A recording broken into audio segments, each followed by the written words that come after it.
YCP ఇక్కడ కొన్ని comments చేసింది. ప్రజల సొమ్ముతో పక్క రాష్ట్రాల్లో జల్సాలు చేస్తున్నారంటూ కూడా చెప్పుకోవచ్చు. అయితే ఎవరి మీద ఎందుకు చేసిందనేది కూడా ఈ వీడియోలో మీకు తెలియజేస్తాను.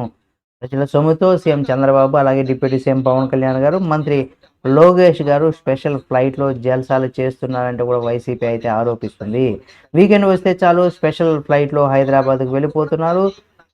ఎవడి అబ్బ సొమ్మని కూడా ఇలా ప్రజాధనాన్ని తగలేస్తున్నారంటూ కూడా చంద్రబాబు గారు చెప్పాలి.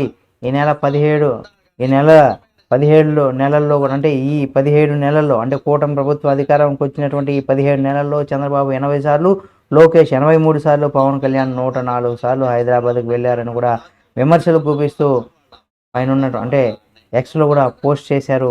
మరి దీనికి సంబంధించి ప్రజలు నిజంగా ఏ విధంగా స్పందిస్తారు అనేది కూడా మీరు కామెంట్ రూపంలో తెలియజేయండి. మరిన్ని వీడియోల కోసం మన Telugu focus TV channel subscribe చేసుకొని పక్కనే ఉన్న బెల్ బటన్ నొక్కడం మాత్రం మర్చిపోకండి.